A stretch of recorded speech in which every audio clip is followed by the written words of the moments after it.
Okay, so I've completely reconditioned this pattern selector assembly for the Viking. Um, it's all scrubbed out. All the old grease and oil has been removed. Everything is spinning beautifully. The cam is spinning beautifully. The cam follower I took everything all apart and each piece was screwed out. Didn't take every single gear out and scrub them because that'd be ridiculous. But they are all cleaned, and then I re-greased them. Everything's been lubricated. The cam follower, the way the cam follower works is this piece here rides against the master cam. Right now it's set to ride. There are two cam lobes that go on the master cam, and this one is set to ride on the lower one. And it's important that it does not ride on, as it's riding on it, it doesn't drift over and ride on the other one. And that's adjusted with this screw here up, and you get it up and down. And then as you turn the pattern selector to the next pattern, it goes to that one, and it rides on that cam and doesn't get impinged by the other one. Then when you take a replacement a additional cam and snap it into that one, as you go to another pattern, that it rides on that cam and not on the neighboring cams, which this one does. And then of course it goes to the following one, and then this one. So it rides on all the cams properly. This pops out. It's all set and ready to go into the machine. Now there are a couple adjustments that you have to make once you get this in there. And those adjustments are the center, the left needle position, and the center needle position. This is left needle position. This one is center needle position. And it's in the manual how to do that. And basically, when you do it, you have to only turn the screw clockwise, never turn it counterclockwise, because it can make these nuts get loose. And once those come loose, then you're in trouble. So when you put those in, it's only turning counterclockwise, and it's with the needle traveling from right to left to go to center needle position. So you turn it.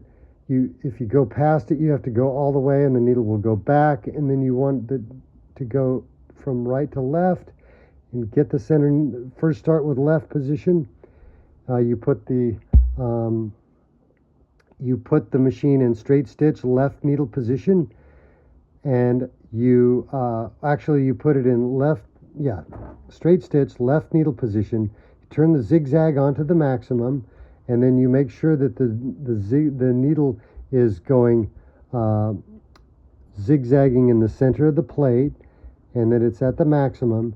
And then as it goes into the material on the left side, you I usually use a piece of painter's tape, or you can use and just barely penetrate the painter's tape with the needle, and then bring it out. Then turn the pattern, the zigzag knob to 0, which puts it in left needle position. And if the needle is directly in the same hole, then you're golden. If it isn't, if it's off, then you have to turn that screw, which is going to be this screw here.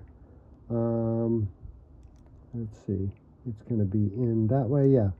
So you're going to turn this screw down here clockwise until the needle goes back over to the right, and then as it comes over to the left, turn it a little bit at a time until the needle goes straight into that hole.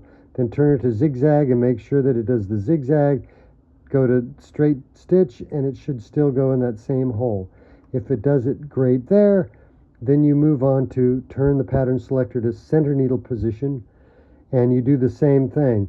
You go into the full zigzag, make sure that it's going in there, then turn it to straight stitch, and the needle should then go straight into the center of the needle plate hole. And if it doesn't, again, you use not this screw that you did on the left, but on this one here, and you turn the pattern, or turn the screw clockwise until the needle goes into the center.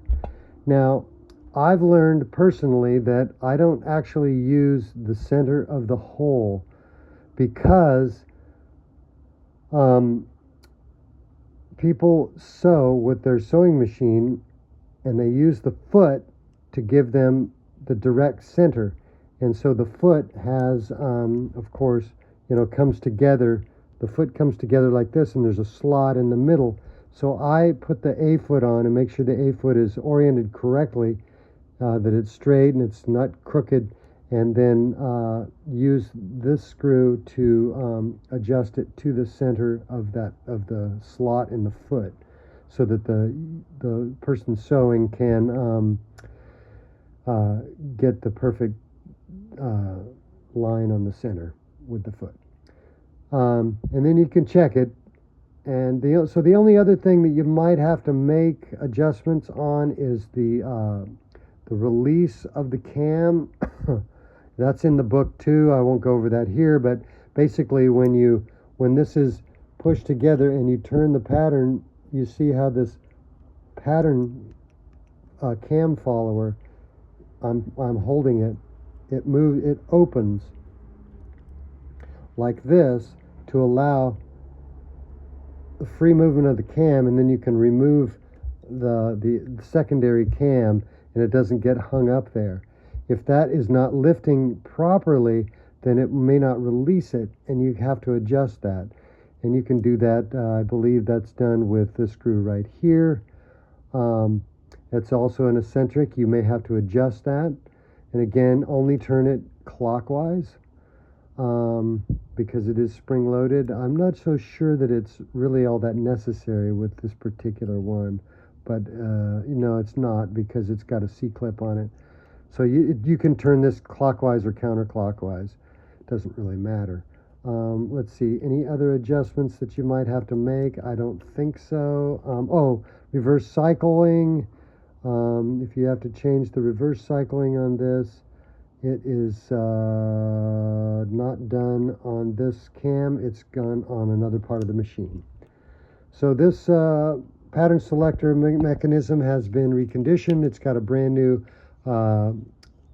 master cam, and everything is set. It just needs to be put back in, and those 2 adjustments, or maybe 3 adjustments, need to be made.